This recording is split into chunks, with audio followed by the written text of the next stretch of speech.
ഇന്നത്തെ തിരുവചനം സങ്കീർത്തനങ്ങളുടെ പുസ്തകം 63 1 മുതൽ 11 വരെ. ദൈവമേ, നീ എൻ്റെ ദൈവം.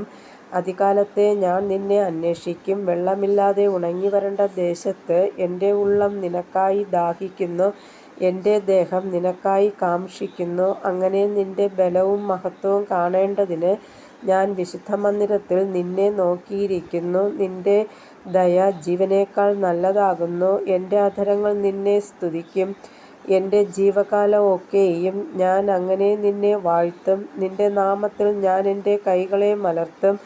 എൻ്റെ കിടക്കയിൽ നിന്നെ ഓർക്കുകയും ഞാൻ രാത്രിയാമങ്ങളിൽ നിന്നെ ധ്യാനിക്കുകയും ചെയ്യുമ്പോൾ എൻ്റെ പ്രാണനും മജ്ജയും മേധസ്സും കൊണ്ടെന്ന പോലെ തൃപ്തി വരുന്നു. എൻ്റെ വായ് സന്തോഷമുള്ള അധരങ്ങളാൽ നിന്നെ സ്തുതിക്കുന്നു. നീ എനിക്ക് സഹായമായി തീർന്നുവല്ലോ. നിൻ്റെ ചിറകിൻ നിഴലിൽ ഞാൻ ഘോഷിച്ചാനന്ദിക്കുന്നു. എൻ്റെ ഉള്ളം നിന്നോട് പറ്റിയിരിക്കുന്നു. നിൻ്റെ വലങ്കൈ എന്നെ താങ്ങുന്നു. എന്നാൽ അവർ സ്വന്തം നാശത്തിനായി എനിക്ക് പ്രാണഹാനി വരുത്തുവാൻ നോക്കുന്നു. അവർ ഭൂമിയുടെ അധോഭാഗങ്ങളിലേക്ക് ഇറങ്ങിപ്പോകും. അവരെ വാളിൻ്റെ ശക്തിക്ക് ഏൽപ്പിക്കും. കുറുനരികൾക്ക് അവർ ഇരയായിത്തീരും. എന്നാൽ രാജാവ് ദൈവത്തിൽ സന്തോഷിക്കും. അവൻ്റെ നാമത്തിൽ സത്യം ചെയ്യുന്നവനെല്ലാം പുകഴും. എങ്കിലും ഭോഷ്ക് പറയുന്നവരുടെ വായ് അടഞ്ഞുപോകും.